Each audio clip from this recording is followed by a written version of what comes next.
Welcome to Sport Classics and a look at the man who guided England to the World Cup in 1966. Sir Alf Ramsey allowed the cameras to take a close look at his management technique in 1969. When the whistle goes, a manager can only watch and wait and hope. The strain is the same for the novice or the knight.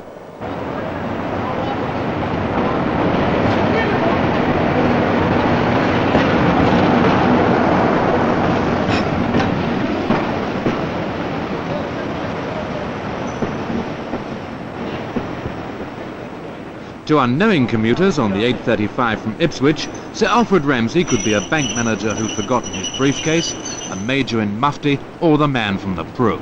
In fact, he's the first ever total dictator of England's national soccer team.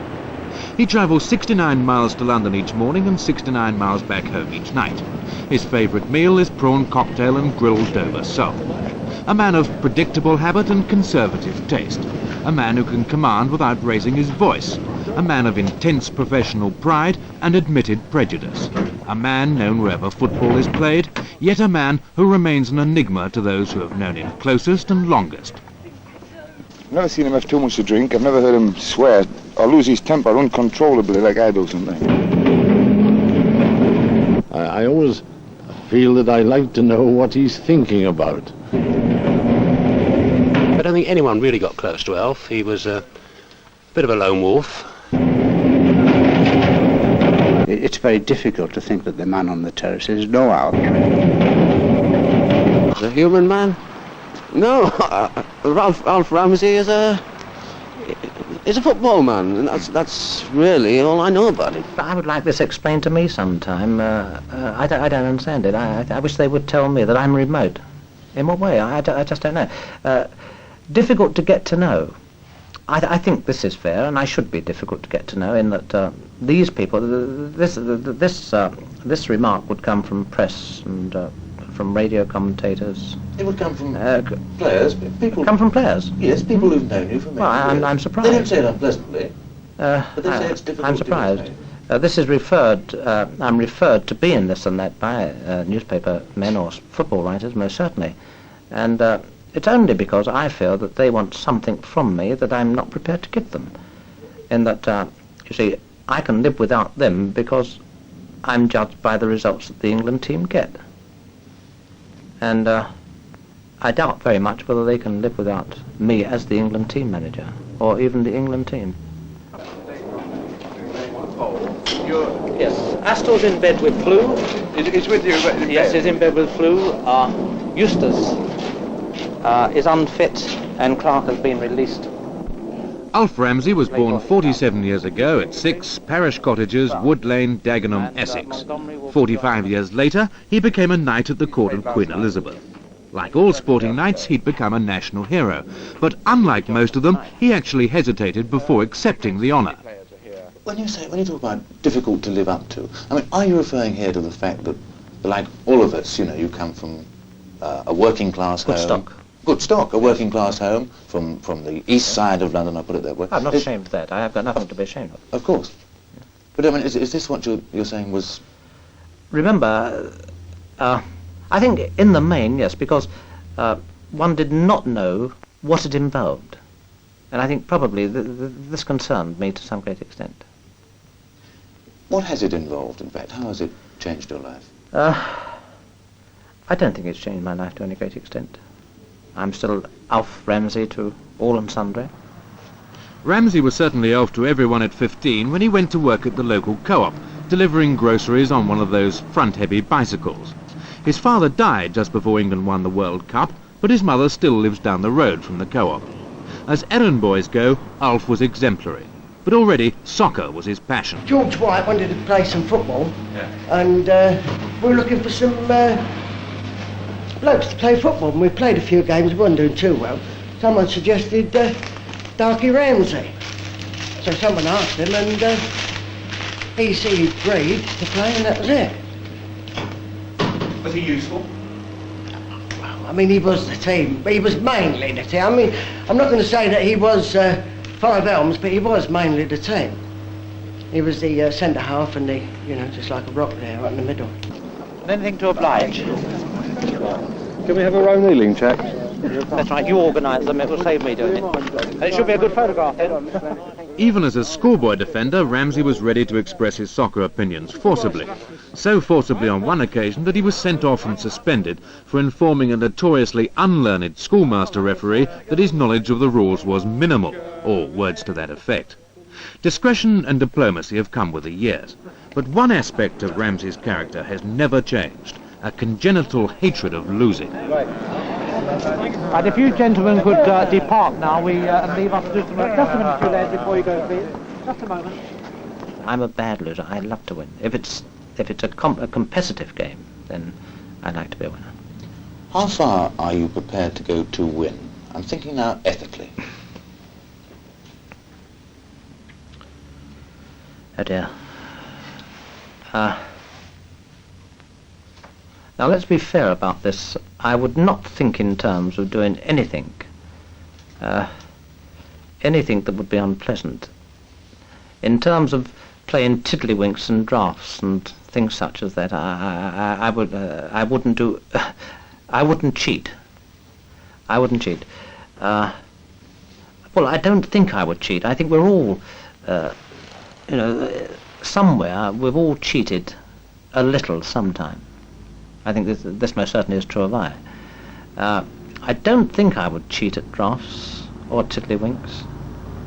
It's difficult to cheat at darts unless you're taking your own scores.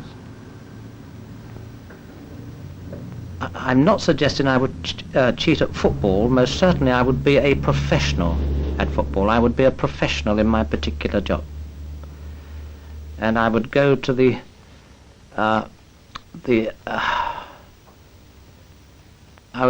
extent that I would be a complete professional if it was necessary to win a particular match. The particular match for which England trained here was against France at Wembley. Ramsey, the coach, was quiet and undemonstrative. There was no hint of the quartermaster sergeant, which was what Ramsey became when he left the co-op and went to the war. Ramsey was still in the army when he played his first game for Southampton. In his very first match he distinguished himself by scoring, though unfortunately through his own goal. The tragedy was brief. His talent was evident, and at the war's end he signed as a pro. His former colleagues there remember him as quiet but visibly ambitious. Among them is Southampton's present manager, Ted Bates. Well, he played his first match for us against Luton in the wartime league. Yeah. He played centre half this day, and this, of course, was my first recollection of him. And he was a little bit short for the centre half position because of his size. Yeah. But he obviously looked to play with great potential then. But Tim, what was he like as a chap? He's quiet, almost reserved, I would say. You could very seldom get too close to him, but at the same time, if you wanted to talk to him, he would always be willing to talk about anything. But my earliest recollections of Alf was when we come out the forces. Now Alf was a broad Cockney lad. He spoke broad Cockney, like I've got the Newcastle accent. So had Alf had the London accent. But as the years went on, and I think this happened when he went to Tottenham, he did something about this. He realised, well, I'm going to make my mark in football. Here was the man thinking again determinedly. He was going to get to the top of the tree, so he was going to do something about his speech. And he took elocution lessons, as far as I know, and he put this right. Most probably, if he'd have decided, I'll stay in the army, he'd have most probably finished up a general. You know what I mean? I think he was this type of man. These, of course, were the days before footballers owned boutiques. Ramsey lived just behind the ground in digs at 92 Milton Road. His landlady, Mrs. Annie Hill, is now 84. One of the nicest men you could ever meet. Was he? No pride, no nonsense, never refused anything. There was no more trouble than it could possibly be. Every Christmas I've had a card. Every Christmas. He never missed once. I wrote and congratulated when he was knighted. I think he'd much rather be called Alf Ramsey. I should never call him nothing else anyhow. If I ever met and I should call him Alf, I should miss the sir. He was a player who was obviously ambitious. I mean, he wanted to go as far as possible. I mean, first division, etc., with a good size. And this eventually came about because when we came back from South Africa, the next thing we knew, out of the blue, he went to Spurs, and we got Ernie Jones and X number of pounds, whatever it was. So you'd say, really, I mean, he left Southampton to make sure that he was a regular I think so. And the team he went into at the time, Spurs, with Arthur Owen in charge, the old push and run stuff, and was ideal for Alf. Yeah. Perfect.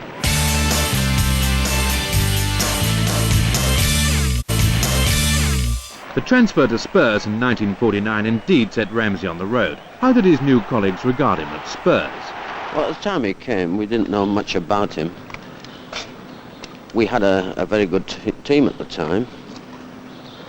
And I remember that there was a lot of controversy as to whether it was a good transfer or not. But when he joined us, it was obvious that he was a good player. Yeah. And he fitted into our defence very well indeed. Yeah. That's fitting in tactically, but as a man, did he tend to be a bit of a loner? Oh, a very difficult man to get inside of. Yeah. In regards to football, he would talk and he would talk and he would talk, but anything outside football, and I never knew him at all. But he was good at plonking it there. No doubt about that. He was a very accurate kicker. When it came to the real crunch tackle, though, in a bad situation... He would do it. He would do it. Yeah, he would do it, yeah. If he had to, yeah. Did he hand it out? Yeah, if he had to. I mean, he's a professional footballer. And don't matter how nice a bloke you're supposed to be, I mean, whether you like it or not, when it comes a situation, then nice people don't let people put the ball in it. I remember in 1952, I think it was, touring with the England team in South America, and we stayed at a country club outside of Buenos Aires, and Alf and I were rooming together, and we hadn't been to bed an hour or so when I was awakened by a peculiar noise which to me sounded like a cricket. And Alf was still sleeping merrily away, and I got out of bed, looked under my bed, I looked under Alf's bed, I opened the wardrobes, lifted the shoes from under the bed, and eventually found my cricket was Alf gnashing his teeth in his sleep. He was a good footballer in a good team.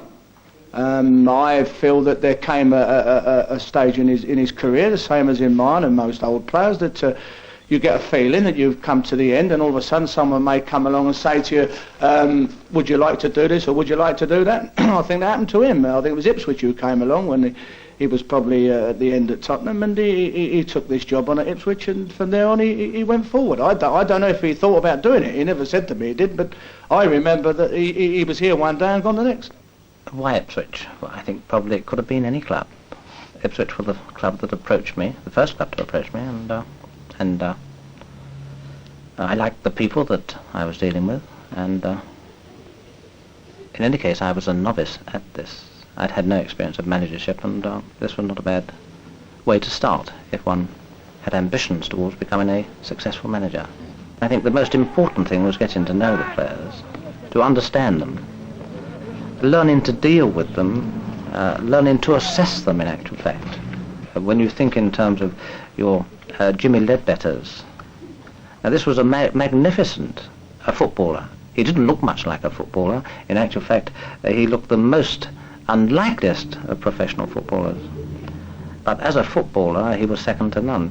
And I think probably the one disturbing feature is that of this era is that Jimmy Ledbetter or no one at Ipswich received any recognition for what the club achieved.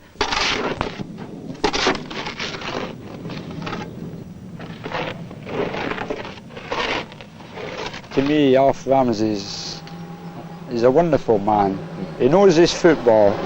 There's no man knows his football better than Alf Ramsey. And I'd like to say here and now that if it wasn't for Alf Ramsey, the boys that was under him, I think I speak for all the boys that played under his championship team, that we wouldn't have been better players without Alf Ramsey. He led us. I know that we played natural football the way we wanted to play, but Alf was there leading us without us realising it. He was always behind us. It was with John Cobbo, the Ipswich chairman, that Ramsey formed one of his closest relationships. Cobbold was present on one of the rare occasions when Ramsey let his hair down in public. Well, I don't think Alf will like this one much, but he'll have to lump it. After he had got us from the 3rd Division to the 2nd Division, we were down at Southampton, and we had to spend the night down there, so we organised a quiet party. And at one moment I looked round, and there was Alf under a table singing "Maybe It's Because I'm a Londoner." For a novice manager, Ramsey's success at Ipswich was staggering. The story's told that after watching his first match there, he was ready to pack his bags and go. They were in the 3rd Division and revealed every prospect of staying there. But then the run began. 1957, promotion from 3rd Division to 2nd. 4 years later, promotion from 2nd Division to 1st. 12 months later, Ipswich, League Champions of England. While the big, fashionable clubs shook their heads in bewilderment, Ipswich celebrated, country style. Ladies and gentlemen, is that on? Mr. Cobbold, Mr. Ramsey, and the team, on behalf of the citizens of Ipswich, I offer congratulations to our football team on their wonderful achievement in starting at the bottom and reaching to the top of the 1st Division in one season. Mr. Ramsey is about the most unobtrusive man I know. But he must have a wonderful personality to create such a team spirit. Well, Mr. Mayor, you said some very kind things about us, Your Worship. You mentioned the unobtrusive Mr. Ramsey. I wish you ought to have seen him in Hamburg. Yeah. But entirely due to Mr. Ramsey and his players, since he's been with us, Ipswich Town have met with more success than any other football club in the country. Mr. Mayor, you've been so kind to invite us here again. We like coming here. I like coming here anyway. I don't know whether the players do. Normally they don't drink. Well, that's what we try to tell that's what I try to tell myself. You mustn't believe all the stories the chairman tells. If you had seen me in Hamburg, you'd have seen that the ringleader of the party was the chairman. But for Ipswich, there was a gathering cloud in the summer sky. England itself was looking for a soccer manager to succeed Walter Winterbottom after a shake-up at the FA. One candidate turned them down. The next knock was on Alf Ramsey's door. To start off with, I think he was rather diffident about it. Not because he was scared of the job at all. I mean, Alf has never been scared of anything as regards football, or anything else for that matter, I shouldn't think. And I think the reason was, most likely, he was very happy in Ipswich. I hope he was. I think he must be, because he's still living down here. And literally, he asked me, he said, what should I do? Will you advise me? And so I said, well, Alf, you cannot turn, in your profession, you cannot turn down the top job.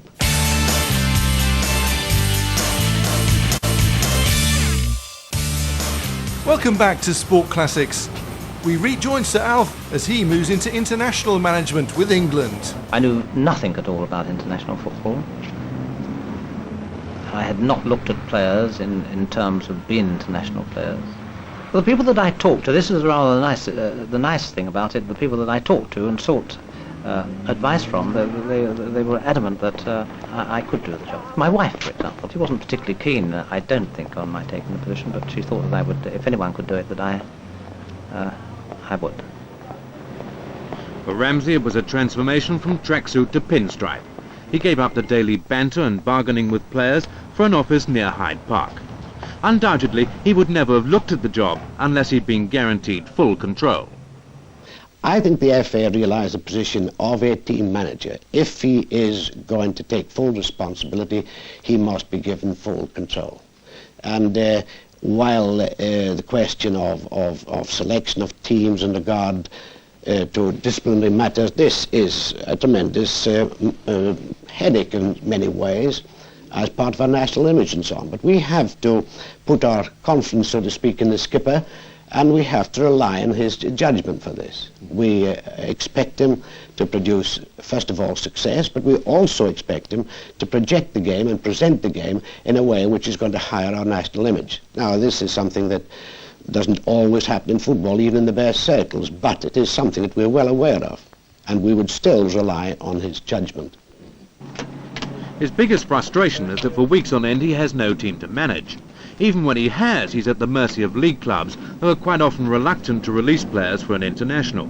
It's a situation that demands all Ramsey's tact and makes his job all the harder in the brief 2 days that he does have England's players under his wing. My main job, or my main task, is to get them together as a team. And it's surprising how much they draw away from each other in a space of a month or 2 months, during which time there have been no international matches. I think the important thing is to get them to mix again, to think in terms of playing together again, and probably the most important thing, that they are playing for England.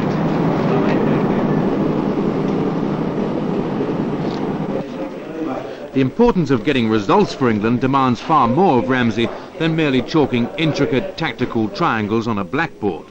If you casually mention during a meal that you've been to Mexico, he'll machine gun you down with a volley of questions. What time of year was it? How were the temperatures? Could you breathe freely at altitude? Did you sleep well at night? Nothing's left to chance.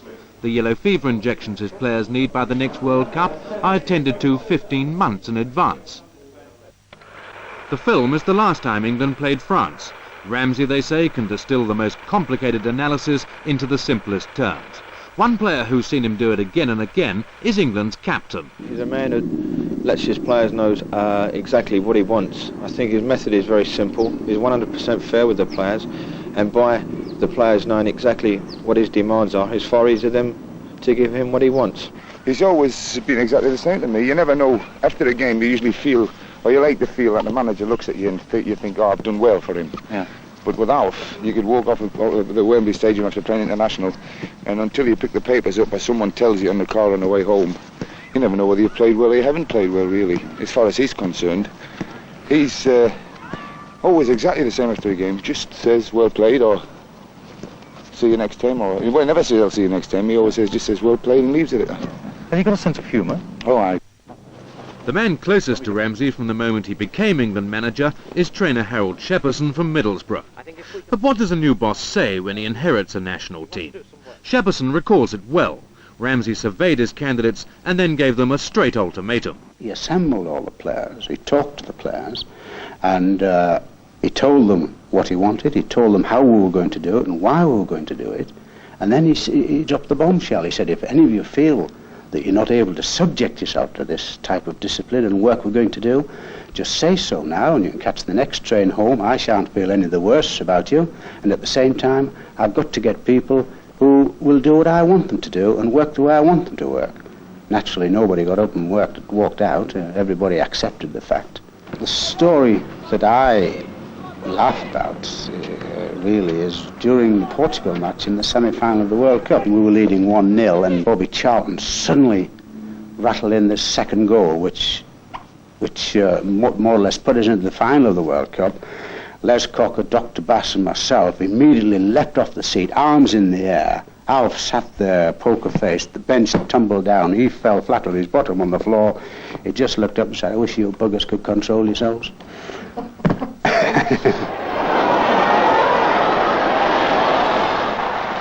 Ramsey surely must have been the only Englishman who wanted to sit still on the afternoon of the World Cup final 1966.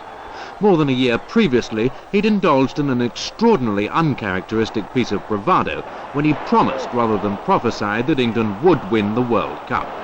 From that moment, the pressures grew. Through the build-up games, then the early rounds of the Cup, through a classic semi-final to this, the World Cup final against West Germany.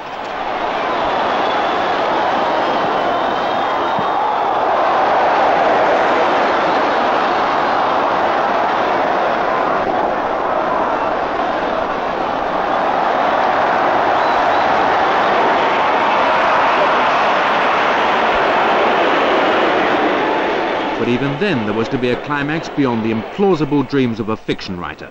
With the final whistle about to proclaim England the champions of the world, Germany equalised. Ahead still lay an eternity of 30 minutes extra time, a test to sort out men from supermen. Ramsey betrayed no emotion. What did he tell his men at that moment? What I did try to do was to get them up on their feet. A good number of them were sitting down, and they were rubbing their legs and massaging their legs, and they were sitting down resting. And I thought this was the worst possible thing. I tried to get them up on their feet. I thought it was important that they inferred to all and sundry that that they were ready for the next half an hour, or ready for the half an hour of extra time. It was important that we established some sort of psychological benefit over the Germans. An England player tells the story that Ramsey said something else too. You've beaten them once, he told them, you might as well do it again. At which Ramsey returned to the touchline and England duly scored a third goal.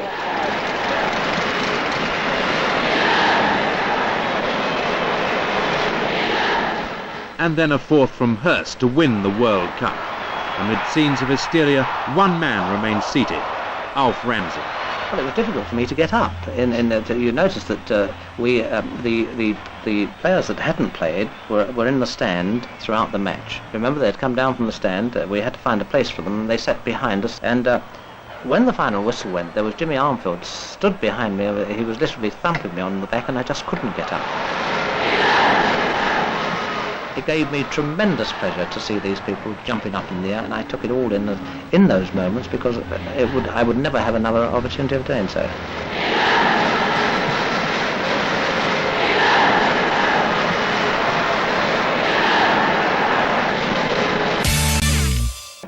Wembley, March 1969, and the voracious appetites of crowds conditioned to success are building up the pressures all over again. It's not the last World Cup that fills their minds, but the next.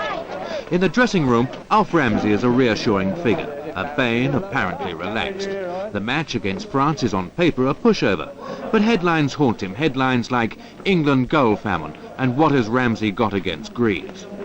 Ramsey, in fact, is a poor self-publicist. If his actions don't speak for themselves, then he won't bother to fill in the gaps. He suffers fools not at all, and frequently gives the impression that journalists are his least favourite race. Two leading writers talk about him.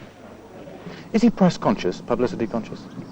He's very sensitive, let's put it that way. Yeah. He tries to infer that he couldn't care less about what people think about him, but I know differently, and I think Brian knows. Well, yes, indeed. This card index memory you talk about, this comes through. He remembers every word that's ever been written. He doesn't come charging up to you next day and say, how dare you say this about players, but you find that you may have criticised blogs or something in 1963, and then in 1967 blogs will have a good game, and you'll say this to her. You'll mention made some point about this, Alf, and you'll say, yes, but what about what you said about him 8 years ago? And, this can be a wee bit disconcerting, let's be honest about it. Tell him I'll leave him. I'll meet him at the post office.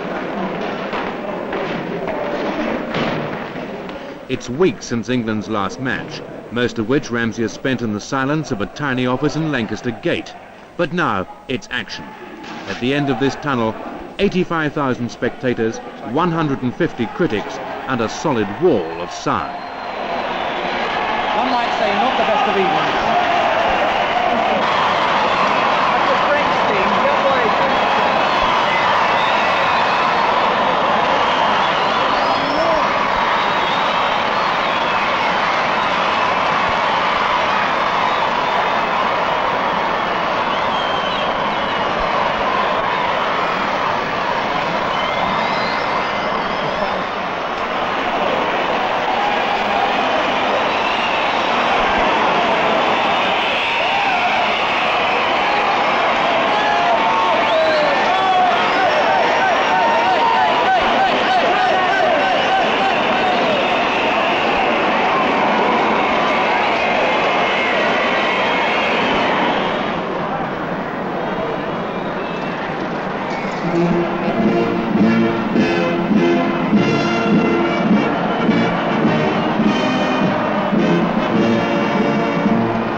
I'm always nervous before an international match. When managing Ipswich, it wasn't so difficult because you had a match every week. Sometimes you played 2 matches a week.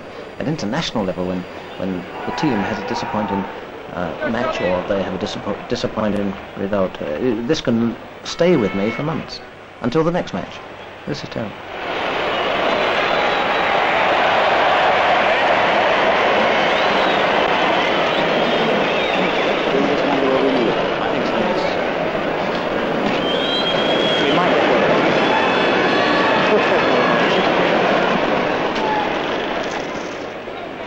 I believe in football, I believe in good football, I believe in playing to the rules of the game. I do not believe that the rules should be infringed outside of being a professional. If you're suggesting that you deliberately kick opposing players, you deliberately bring down, that is, trip, or charge over or barge over or knock over opposing players deliberately, I would say no. If you're thinking in terms of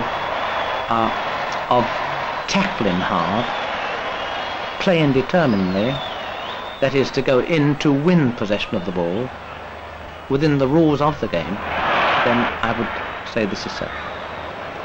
This is the type of play, in any case, that I would support at any time.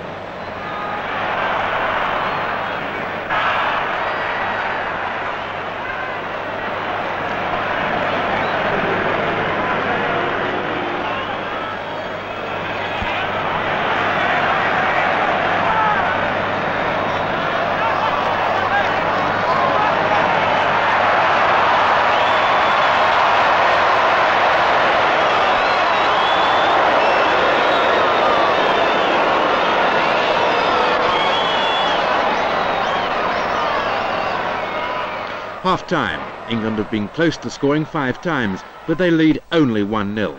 Ramsey's face has betrayed nothing.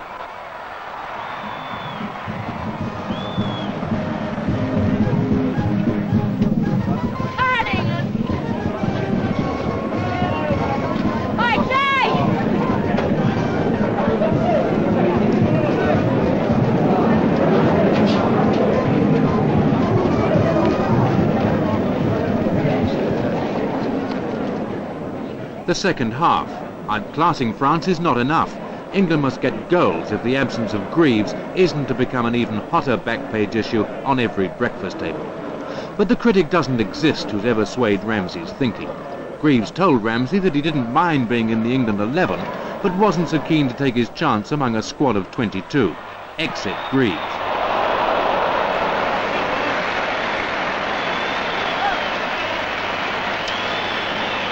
Good there, is it?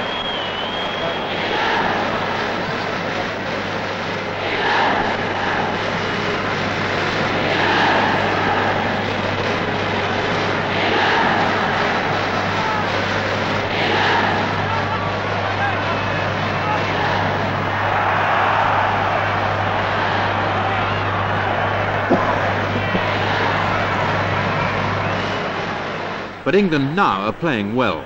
The goals are coming, and at the far end of the bench, the French manager looks as though he wishes that rendering of the Marseillaise hadn't been quite so Napoleonic.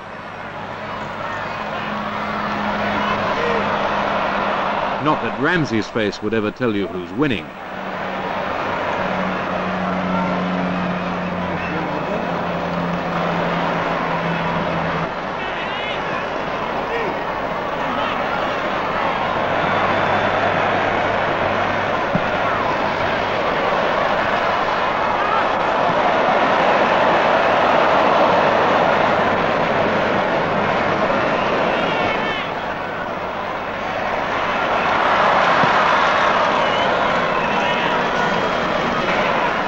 but a Hurst penalty clinches it.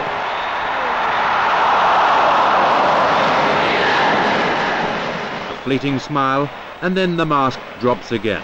After all, it's still only 5-0 to England.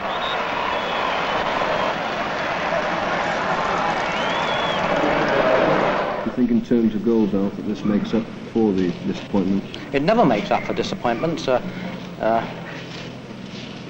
I think, you see, you in the main, you have to convince players that they are good players, brilliant players, outstanding players, international players, if you like.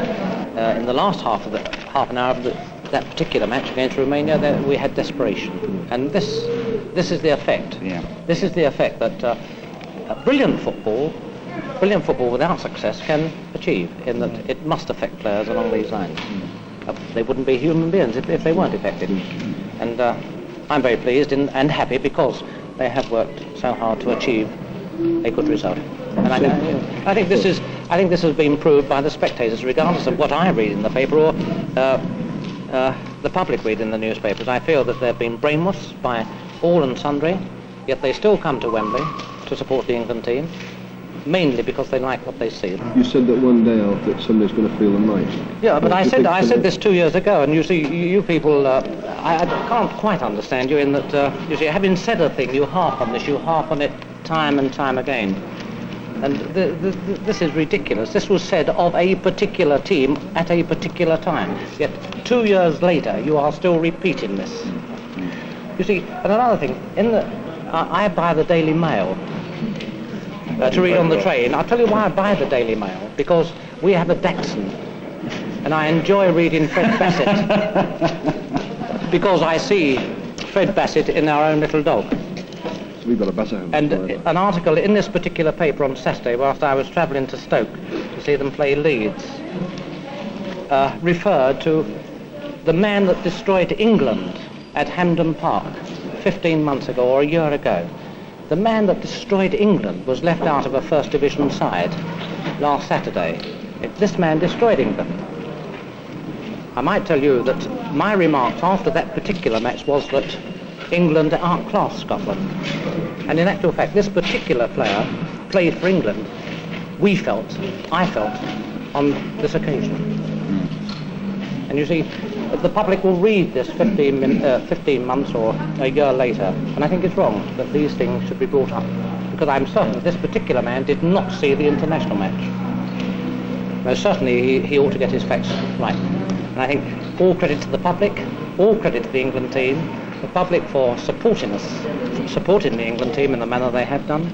In fact, in a nutshell, credit to and the everybody for the except manner the in which British they press. played. Well, you put it right, because I hate to think what you would have had to say about me and the England team if we hadn't have got the goals tonight. Back among his players, Ramsey's personality changes. He is first, last and always a player's man. There's little doubt that this is the key to his success. These players are prepared to follow him to the ends of the earth. If they weren't, they wouldn't be here.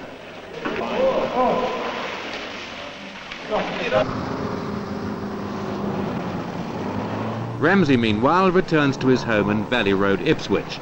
A long journey, but the Ramseys looked at plenty of houses in London and decided to stay right where they were. It's what the estate agents call a superior residence, superbly furnished and meticulously kept. In the absence of their daughter, now married and living in America, the only other occupant of the house is a Dachshund. But what of the head of the house? Has he changed at all down the years? Well, I think obviously he's changed, because from a player to manager, the responsibility is so much greater, isn't it? So he's bound to have changed to a certain extent.